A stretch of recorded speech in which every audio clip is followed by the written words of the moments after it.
मिरहा के बाप बहरोज की हार्ट अटैक की वजह से डेथ हो जाएगी और मिरहा अपने बाप का ये सदमा बर्दाश्त नहीं कर सकेगी, क्योंकि वाहिद उसका एक बाप ही तो इस दुनिया में उसका आसरा रह गया था। और मिरहा ने कभी सोचा भी नहीं था कि अनाइजा की बदतमीजियाँ उसका बाप अपने दिल पर इतनी ज़्यादा ले जाएगा कि वो दुनिया ही छोड़ देगा। इस बात को लेकर अनाइजा के पास जाएगी और जोरदार थप्पड़ मारेगी और कहेगी, बचपन से लेकर अब तक तुम मुझसे सब कुछ छीनते आई हो, आज तुमने मेरा बाप भी मुझसे छीन लिया।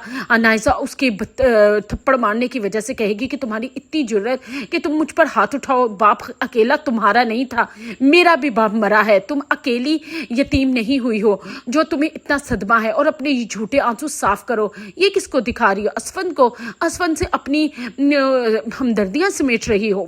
असफंद अनाइजा से कहेगा कि बस करो, बहुत हो, बस सुन ली तुम्हारी बदतमीजी, और ये तुम्हारा घर नहीं, ये हॉस्पिटल है। आगे ही तुम्हारी बदतमीजी की वजह से चाचू अपनी जान गंवा बैठे हैं, अब दफा हो जाओ इधर से। इतने में शारिक सामने आ जाएगा और कहेगा कि खबरदार, जो मेरी बीवी से तुमने इस तरीके से बात की मैं बर्दाश्त नहीं करूंगा। उस पर असफंद का गुस्सा आप से बाहर हो जाएगा और शारिक का गिरेबान पकड़कर कहेगा, खबरदार, जो तुमने मेरे साथ जबान चलाने की भी कोशिश की, एक तो तुम हमारे घर में नकब लगाते हो, हमारे घर की लड़की भगाते हो, उल्टा हमारे मुंह को आते हो, तुम जानते नहीं हो कि तुम किससे पंगा ले रहे हो। असफंद हूं मैं और तुम्हारा वो हाल करूंगा कि तुम अपने आप को पहचान भी नहीं सकोगे। इतने में मिरहा असफंद से शारिक को छुड़वाएगी और कहेगी कि छोड़ो इन दोनों को, बाबा को देखो, बाबा इस दुनिया में नहीं रहे, अब मेरा कोई नहीं रहा। असफंद मिरहा को गले से लगाएगा और कहेगा कि तुम फिक्र मत करो, मैं हूं ना, मैं तुम्हारा ख्याल रखूंगा और तुम्हें किसी की ज़रूरत नहीं है, मैं तुम्हारे साथ हूं ना। दूसरी तरफ जैसे ही श्री को पता चलेगा कि उसका सुहाग उजड़ चुका है, वो भी रोती धोती हॉस्पिटल पहुंचेगी।